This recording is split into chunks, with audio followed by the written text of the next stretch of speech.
فرزند زہرا یہ حالات برے ہیں۔ کاشانۂ بصیرت ویب سائٹ، واٹس ایپ اور یوٹیوب چینل پر مشتمل ایک ایسا مکمل پلیٹ فارم جس پر محروم بصارت کے لیے بالخصوص اور تمام افراد کے لیے بالعموم سینکڑوں کی تعداد میں مستند اسلامی کتب دستیاب ہیں۔ لہذا گزارش ہے کہ آپ اپنی ذمہ داری نبھاتے ہوئے کاشانۂ بصیرت کی ویب سائٹ کو وزٹ، واٹس ایپ چینل کو فالو اور یوٹیوب چینل کو سبسکرائب کرنے کے ساتھ ساتھ بیل آئیکن کو پریس کیجیے تاکہ آپ علم کے حصول کے ساتھ ساتھ مذہب اہل بیت کی اشاعت میں بھی اہم کردار ادا کرتے رہیں۔ کاشانۂ بصیرت حالات برے ہیں۔ اعوذ باللہ من الشیطان الرجیم، بسم اللہ الرحمن الرحیم۔ 1001 داستان علی کی ریڈنگ کاشانۂ بصیرت کے پلیٹ فارم سے کی جا رہی ہے۔ صفحہ نمبر 486 چل رہا ہے اور ہیڈنگ ہے اطاعت امام علیہ السلام یا دعوت دشمن۔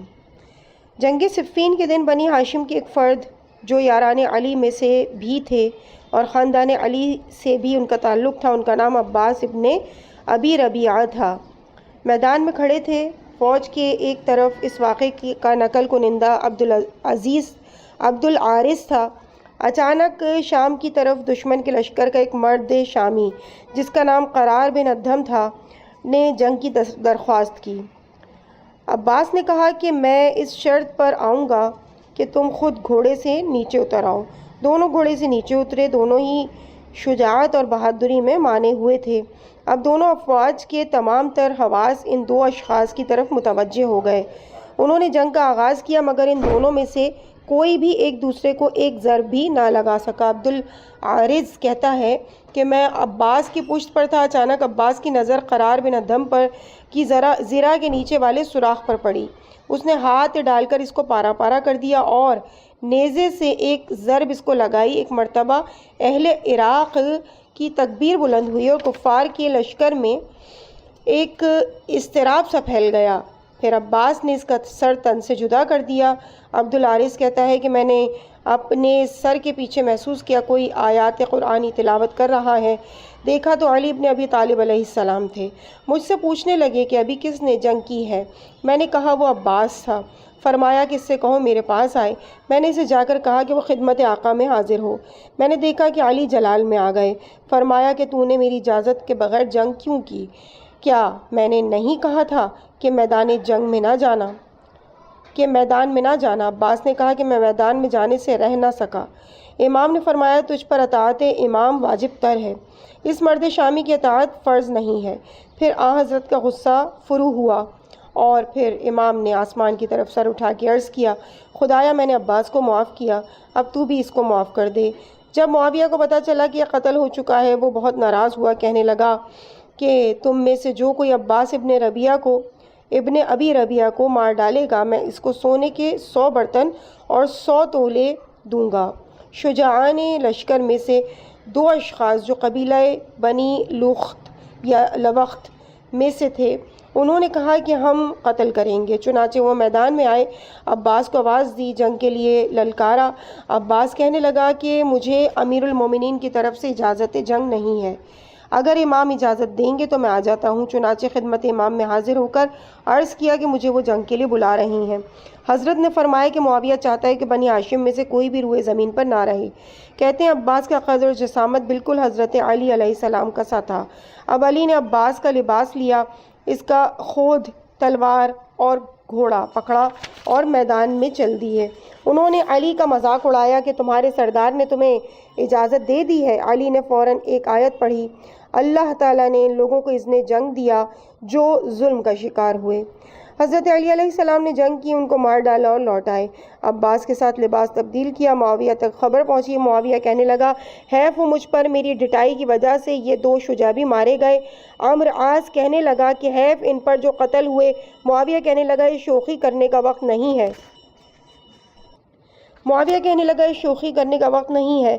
عمرو عاص نے کہا میں مذاق بالکل نہیں کر رہا، میں سچ کہہ رہا ہوں۔ ریفرنس ہے تمتع المنتہا۔ اگلی ہیڈنگ ہے ایرانیوں کی حاکمیت۔ ایک دن مولائے کائنات منبر پر لوگوں کو خطبہ دے رہے تھے۔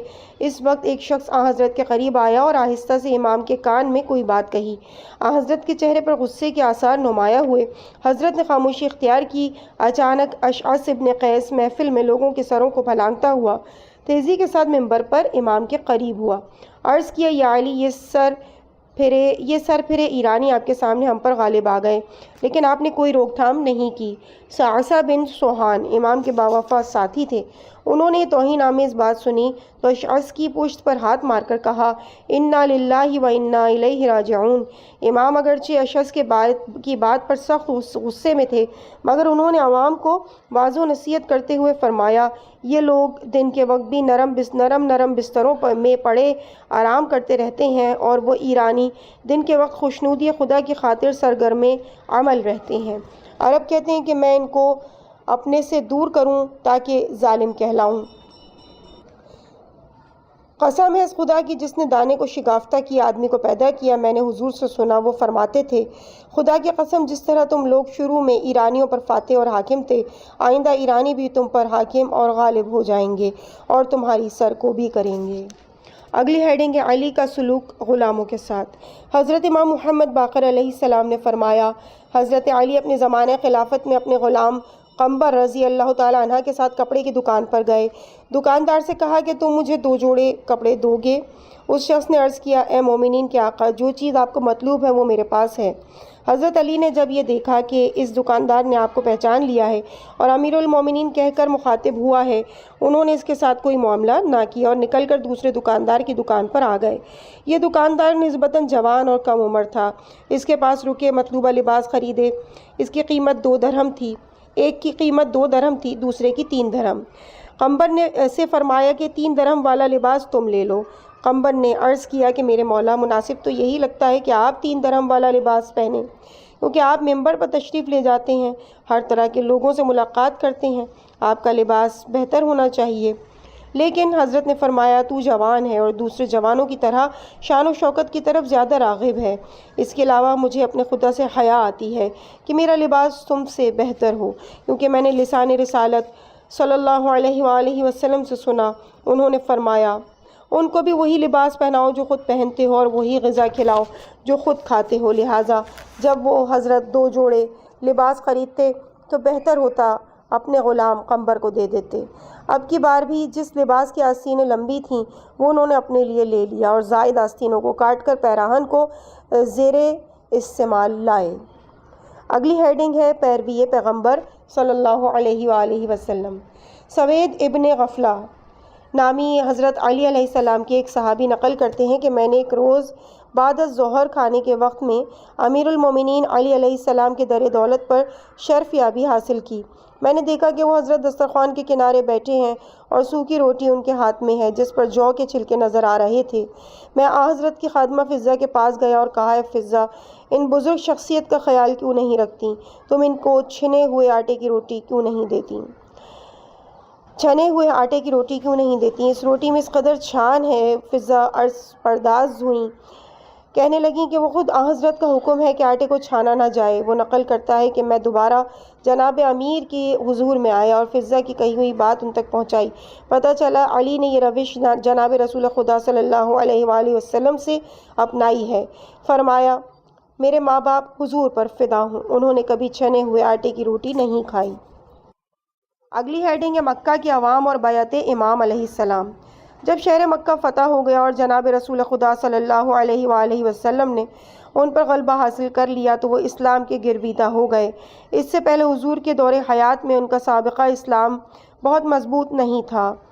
ان کے ذہنوں میں یہ نکتہ راسخ تھا کہ مکہ ہر صورت میں جائے امن ہے۔ کچھ لوگوں نے تو مکہ میں سکونت اختیار کر رکھی تھی۔ جب اہل مدینہ اور مہاجرین و انصار، مصر اور کوفہ کے انقلابیوں نے حضرت علی کی بیعت کر لی تو حضرت علی نے دور عثمان میں حضرت عثمان کے مقرر کردہ صوبوں کے گورنروں کو لکھا کہ لوگوں سے بیعت لے لی جائے۔ البتہ کچھ گورنر اپنا عہدہ اور منصب چھوڑ کر بھاگ گئے۔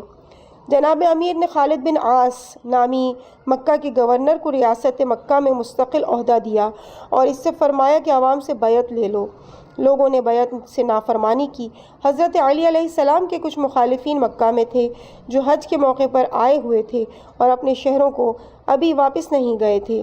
عثمان کے مقرر کردہ کارندوں کو اس بات کا یقین تھا کہ ان کے مخالفتوں کی وجہ سے انہیں برطرف کر دیا جائے گا۔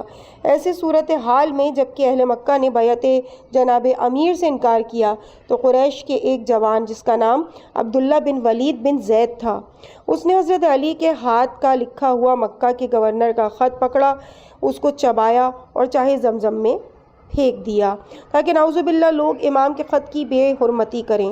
بہرحال معاویہ اور اہل شام کے علاوہ سب نے ہی جناب امیر کی بیعت کی۔ اس وقت حضرت علی علیہ السلام نے والی مکہ خالد بن عاص کو معزول کر کے ابو قتادہ انصاری کو اس کی جگہ پر مقرر کیا۔ اگلی ہیڈنگ ہے فقیر کی نشست و برخاست فقیروں کے ساتھ۔ روایت ہے کہ جب امام حسن اور امام حسین علیہ السلام اور ان کے ساتھی اپنے والد کے جسم مطہر کی تدفین کے بعد جانب کوفہ لوٹ رہے تھے تو انہوں نے ایک ویرانے کے کنارے پر ایک غریب نادار اور نابینا شخص کو دیکھا جو انتہائی پریشان تھا اور اپنے سر کے نیچے اینٹ رکھے زار و قطار رو رہا تھا۔ انہوں نے اس سے پوچھا کہ تو کون ہے اور پریشان کیوں ہے؟ اس نے کہا کہ میں ایک انتہائی غریب شخص ہوں، یہاں میرا کوئی مونس و غمخوار نہیں۔ 1 سال سے میں اس شہر میں ہوں، روزانہ ایک مہمان اور درد مند شخص آتا تھا، میری احوال پرسی کرتا تھا اور مجھے کھانا کھلاتا تھا۔ وہ میرا مونس اور مہربان تھا۔ آج 3 روز ہو گئے ہیں، نہ وہ خود آیا ہے اور نہ میرا حال پوچھا ہے۔ انہوں نے پوچھا کہ اس کا نام کیا تھا؟ اس نے کہا میں نہیں جانتا۔ وہ کہنے لگے کیا تو نے کبھی اس سے اس کا نام نہیں پوچھا؟ اس نے کہا میں نے پوچھا تھا مگر وہ کہنے لگا تجھے نام سے کیا سروکار، میں خوشنودی خدا کے لیے تمہاری سرپرستی کرتا ہوں۔ انہوں نے کہا اے غریب شخص اس کی شکل و صورت کیسی تھی؟ وہ کہنے لگا میں نابینا ہوں، میں اس کا رنگ و روپ اور شکل و صورت نہیں جانتا کیسی تھی۔ انہوں نے پوچھا کہ اس کی گفتار یا کردار کی کوئی نشانی علامت بتا سکو تو بتاؤ۔ اس نے کہا اس کی زبان ہمیشہ ذکر خدا میں مشغول رہتی، جب وہ تسبیح و تحلیل کر رہا ہوتا تھا تو زمین و زماں، در و دیوار بھی اس کے ساتھ ہم آواز ہو جایا کرتے تھے۔ جب وہ میرے ساتھ بیٹھتا تو کہتا اے درماندہ درماندہ، ایک درماندہ کے ساتھ بیٹھا ہے اور ایک غریب اور اجنبی ایک غریب الوطن کے ساتھ بیٹھا ہے۔ حسنین علیہ السلام، محمد حنفیہ اور عبداللہ ابن جعفر نے اس ناشناختہ مہربان کو پہچان لیا، ایک دوسرے کی طرف دیکھ کر کہنے لگے اے نابینا شخص، یہ جو نشانیاں تم نے بتائی ہیں وہ ہمارے بابا امیر المومنین علیہ السلام تھے۔ نابینا کہنے لگا اب ان کو کیا ہو گیا ہے؟ وہ 3 دن سے نہیں آئے۔ انہوں نے بتایا کہ ایک بدبخت شقی نے ان کو ضرب لگائی تو وہ دار فانی سے کوچ کر گئے۔ اس وقت ہم ان کی تدفین کر کے آ رہے ہیں۔ جب اس نابینا کو واقعے کی اطلاع ملی تو اس کے دل خراش نالے بلند ہونے لگے اور وہ اپنے آپ کو زمین پر گراتا اور خاک زمین کو اپنے اوپر ڈالتا اور کہتا کہ میں کہاں اس لائق کہ امیر المومنین میری سرپرستی فرمائیں۔ ہائے ان لوگوں نے کیوں مار ڈالا، ہائے ان کو لوگوں نے کیوں مار ڈالا۔ حسنین علیہ السلام اس کو تسلی و تشفی دیتے مگر اس کو قرار نہیں آتا۔ اس بے سہارا شخص نے حسن حسین علیہ السلام کا دامن پکڑ لیا اور کہا کہ تمہیں اپنے نانا کی قسم مجھے اپنے بابا کی قبر پر لے چلو۔ امام حسن و امام حسین نے اس کا دایاں بایاں ہاتھ تھام لیا اور اس کو پکڑ کر مرقد مطہر علی علیہ السلام پر لے آئے۔ زار و قطار روتے ہوئے اس نے خود کو قبر پر گرا دیا اور کہتا میرے خدا، میرے اندر اس مہربان باپ کی جدائی کی طاقت نہیں، تجھے اس صاحب قبر کی قسم میری جان بھی لے لے۔ چنانچہ اس کی دعا اسی وقت مستجاب ہو گئی اور اس نے جان آفرین کے سپرد کر دی۔ امام حسن و امام حسین علیہ السلام اس حادثہ و جانکاہ پر بہت روئے اور انہوں نے بنفس نفیس اس بوڑھے شخص کو غسل دی اور تکفین کی، پھر اس کی نماز جنازہ پڑھی اور اس کو اپنے بابا کے روضہ پاک کے مضافات میں سپرد خاک کر دیا۔ اگلی ہیڈنگ ہے سہل، امام علی علیہ السلام کا سچا دوست اور ہمیشہ کا ہمراہی۔ سہل بن حنیف شہر مدینہ میں حضرت علی کا کارندہ تھا۔ جب حضرت جنگ صفین کے لیے تیاری کر رہے تھے تو انہوں نے سرزمین اسلام کے تمام کارگزاروں کو خطوط لکھ کر کوفہ بلایا۔ ان سب میں سہل ابن حنیف واحد شخص تھا جو قیس بن سعد جو کہ مصر سے لوٹا تھا کہ ہمراہ کوفہ کی جانب روانہ ہوا۔ جب یہ لوگ کوفہ پہنچے تو حضرت نے اپنے تمام ساتھیوں کو بلا رکھا تھا۔ انہوں نے سب سے معاویہ کے ساتھ جنگ کے بارے میں رائے لی اور چاہا کہ سبھی اپنا اپنا نقطۂ نظر بیان کریں۔ اس موقع پر ہاشم بن عتبہ، عمار بن یاسر اور قیس بن سعد کی متفقہ رائے تھی۔ پھر انصار کے ایک گروہ نے کہا کہ تم نے ایک فرد جناب امیر المومنین کی بات کا جواب، تم میں سے ایک فرد جناب امیر المومنین علیہ السلام کی بات کا جواب دے۔ اس موقع پر سہل بن حنیف نے انصار کی نمائندگی میں مثبت جواب دیا۔ جنگ صفین میں سہل بصرہ کے افواج کا سپہ سالار تھا۔ سہل نے جنگ صفین میں بہت سرگرم کردار ادا کیا۔ جنگ کے بعد وہ امیر المومنین کی ہمراہ کوفہ لوٹ آیا۔ کوفہ لوٹنے کے بعد علی کا یہ قدیم اور ایثار پیشہ مخلص دوست اس دار فانی سے کوچ کر گیا۔ سید رضی کہتے ہیں کہ جناب امیر المومنین اپنے تمام دوستوں میں سہل کو بہت پسند کرتے تھے۔ امام جعفر صادق علیہ السلام فرماتے ہیں کہ جب سہل اس دنیا سے گئے تو حضرت علی نے اس کو برد احمر یمنی جو صبرا سے منسوب تھی کا کفن دیا۔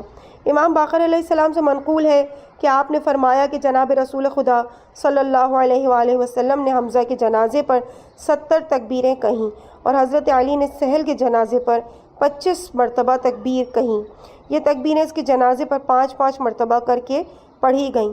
ہر نماز کے بعد ایک گروہ آتا اور کہتا، اے امیر المومنین، ہم نماز میں نہیں پہنچ سکے، اور حضرت حکم دیتے کہ جنازے کو زمین پر رکھ دو اور اس پر نماز پڑھو۔ اس طرح 5 مرتبہ جنازہ رکھا گیا۔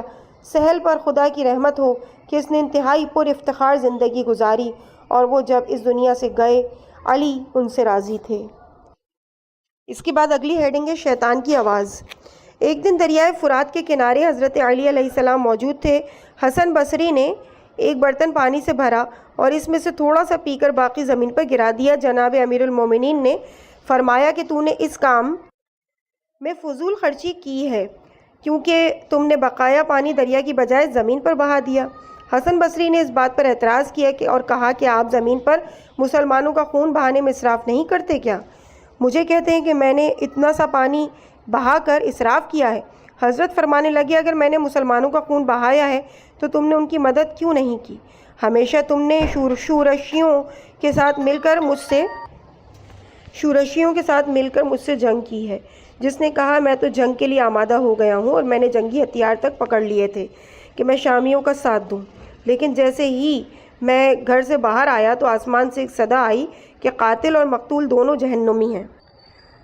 جس نے کہا کہ میں تو جنگ کے لیے آمادہ ہو گیا تھا اور میں نے جنگی ہتھیار تک پکڑ لیے تھے، میں شامیوں کا ساتھ دوں، لیکن جیسے ہی میں گھر سے باہر آیا تو آسمان سے ایک صدا آئی کہ قاتل اور مقتول دونوں جہنمی ہیں، اس لیے میں اپنے ارادے سے باز رہا۔ حضرت نے فرمایا کہ تو سچ کہتا ہے، وہ تیرا بھائی شیطان تھا جس نے تجھے بہکایا۔ اگلی ہیڈنگ ہے علی مروت کا دیباچہ اور معرفت کا دیوان۔ سعید ابن قیس ہمدانی کہتا ہے کہ شدید گرمی کے دنوں میں جبکہ عام طور پر گلی کوچے سنسان ہوتے ہیں اور ہر ذی روح سائے کی تلاش میں ہوتا ہے، تمام انسان بھی اپنے گھروں میں محو استراحت ہوتے ہیں، تب میں نے حضرت امیر المومنین کو دیکھا، دیوار کے ساتھ لگے کھڑے ہیں۔ میں سرکار کی خدمت میں پہنچا اور بعد السلام اتنے شدید گرم موسم میں کھڑے ہونے کے بارے میں پوچھا۔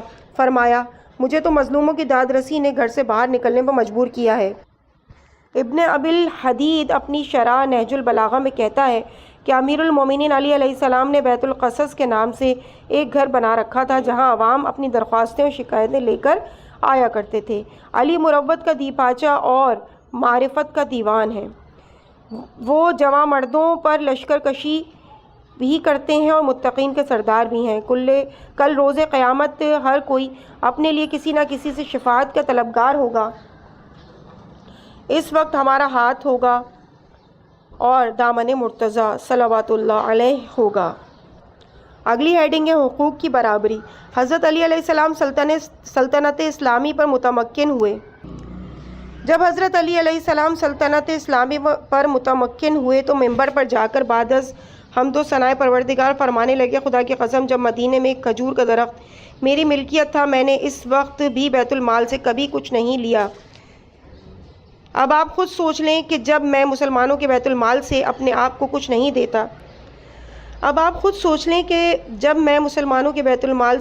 کچھ نہیں دیتا تو پھر آپ کو کیا دوں گا۔ اس موقع پر ان کے بھائی عقیل اپنی جگہ سے کھڑے ہو کے کہنے لگے، یا علی، آپ مجھے مدینہ کے سیاہ فام حبشی کے برابر بھی نہیں سمجھتے۔ حضرت نے فرمایا، بھائی بیٹھ جاؤ، تم ایک حبشی پر بھی برتری حاصل نہیں ہے، ہاں البتہ اگر تم اپنے ایمان اور پرہیزگاری میں اضافہ کر لو تو۔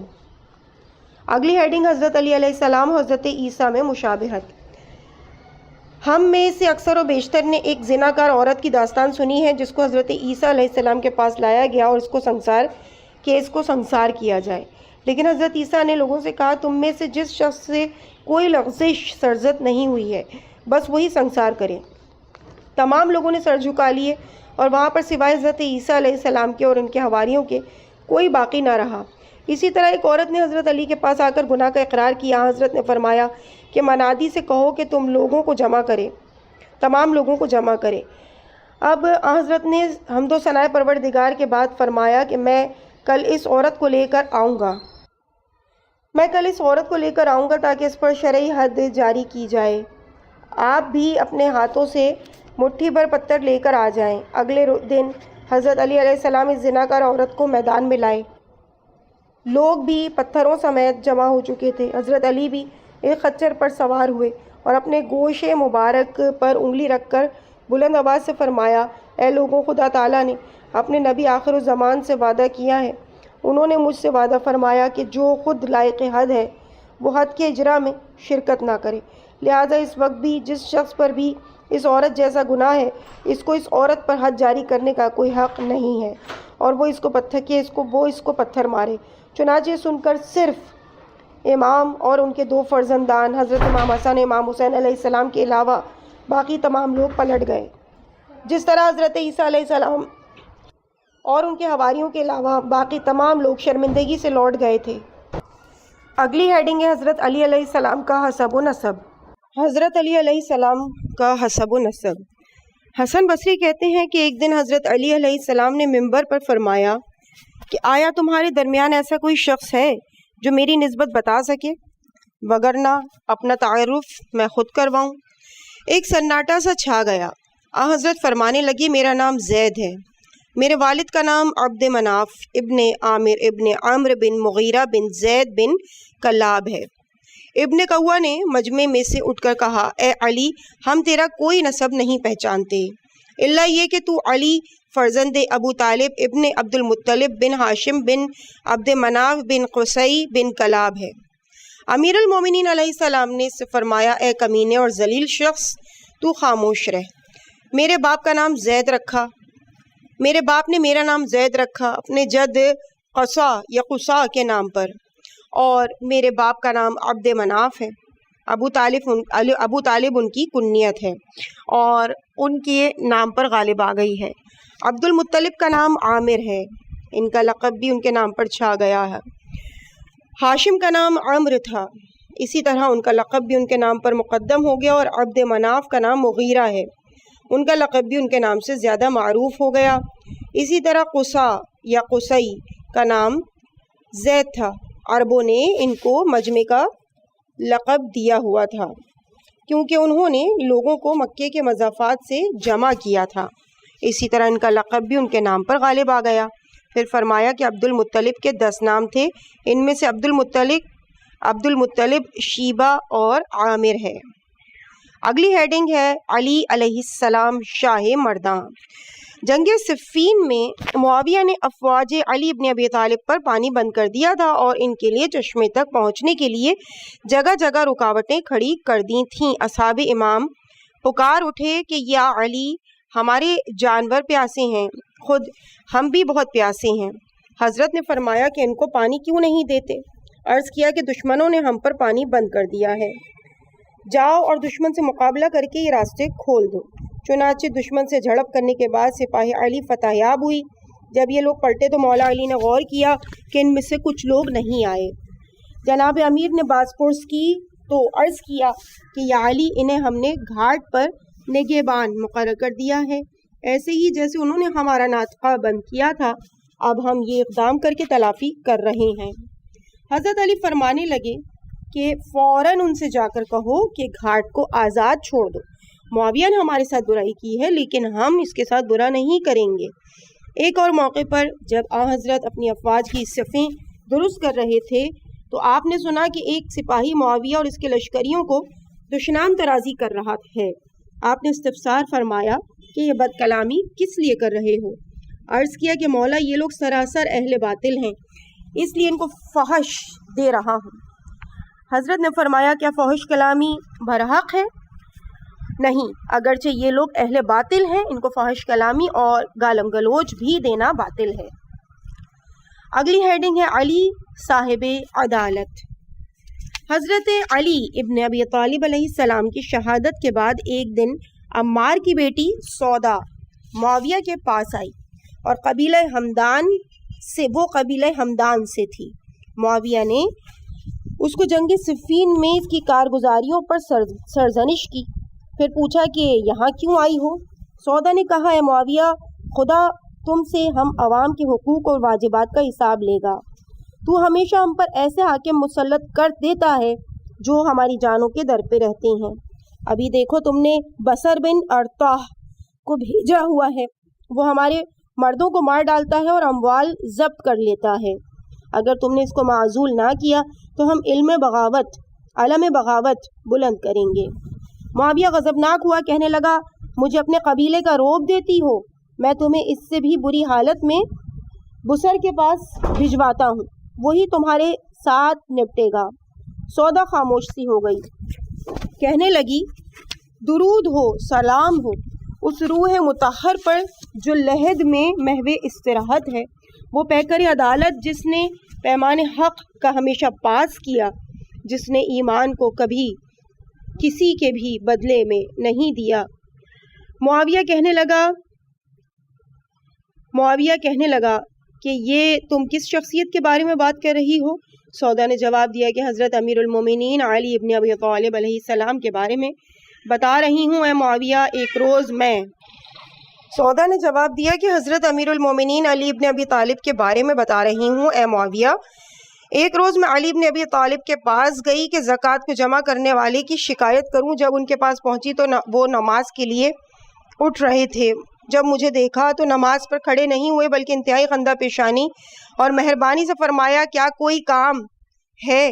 میں نے عرض کیا کہ مجھے فلاں شخص سے شکایت ہے۔ وہ بزرگوار جس طرح آستانہ نماز میں کھڑے تھے رو دیے اور خدا کے حضور میں شکایت کی، خدایا تو گواہ رہنا، میں نے اس مامور کو تیرے بندوں پر ستم کرنے کو نہیں کہا تھا۔ پھر خدا کے نام کے بعد آیہ قرآنی لکھی، جیسے ہی میرا خط تمہیں ملے اپنا بوریا بستر سمیٹو، میں فلاں شخص کو تمہارے پاس بھیج رہا ہوں، اپنے تمام تر اختیارات اس کے حوالے کر دو۔ یہ لکھ کر خط میرے ہاتھ میں تھما دیا۔ اے معاویہ، خدا کی قسم علی علیہ السلام نے نہ تو اس خط کو بند کیا نہ ہی اس پر مہر لگائی۔ میں نے وہ خط اس ظالم اور جابر کارندے کو دے دیا، اس کی معزولی کے احکام جاری ہو گئے تھے۔ معاویہ نے جب یہ بات سنی تو چاروں ناچار اس نے بھی یہ فرمان جاری کیا کہ سودا جو چاہے لکھے، اس کی رائے کا احترام کیا جائے۔ اگلی ہیڈنگ ہے تحمل عدالت۔ نجاشی عراق کا نامی گرامی شاعر تھا، وہ اہل یمن سے تھا، اس کا شمار کوفہ کے ممتاز شخصیات میں ہوتا تھا۔